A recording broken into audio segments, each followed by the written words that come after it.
പതിറ്റാണ്ടായി വടക്കാഞ്ചേരിയുടെ കന്നഡ വ്യാപാര രംഗത്ത് വിശ്വസ്ത സേവന പാരമ്പര്യമുള്ള ജോൺസൺ കന്നഡ വ്യാപാരം ഇപ്പോൾ ആധുനിക രീതിയിൽ നവീകരിച്ച ഷോറൂമിൽ തിങ്കൾ വെള്ളി ദിവസങ്ങളിൽ രാവിലെ 10 മണി മുതൽ ഉച്ചയ്ക്ക് 1 മണി വരെ കണ്ണ് ഡോക്ടറുടെ പരിശോധന, ഡ്രൈവിംഗ് ലൈസൻസിനായുള്ള സർട്ടിഫിക്കറ്റുകൾ, വിദ്യാർത്ഥികൾക്ക് ആവശ്യമായ ആന്റി ഗ്ലെയർ ബ്ലൂ കട്ട് ലെൻസുകൾ കുറഞ്ഞ വിലയിൽ, ദിവസവും രാവിലെ 9 മണി മുതൽ രാത്രി 8 മണി വരെ ക്വാളിഫൈഡ് ഒപ്റ്റോമെട്രിസ്റ്റിന്റെ സേവനം, എല്ലാവിധ ബ്രാൻഡഡ് ഫ്രെയിമുകൾ, ലെൻസുകൾ എന്നിവ കുറഞ്ഞ നിരക്കിൽ.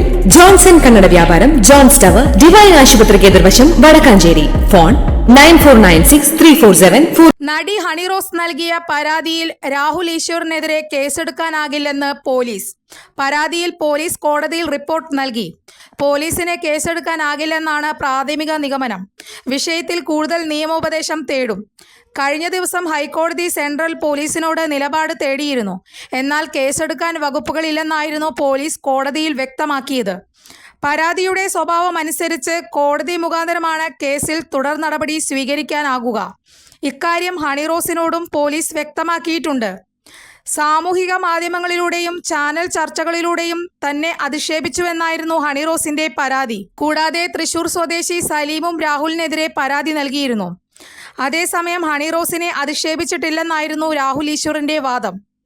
ഹണി റോസിന്റെ വസ്ത്രധാരണത്തിൽ ഉപദേശം നൽകുക മാത്രമാണ് താൻ ചെയ്തത്. സൈബർ ആക്രമണത്തിന് കാരണമായ ഒന്നും മാധ്യമങ്ങളിലൂടെ സംസാരിച്ചിട്ടില്ല. കൂടുതൽ വാർത്തകൾക്ക് ഞങ്ങളുടെ ചാനൽ സബ്സ്ക്രൈബ് ചെയ്യുക.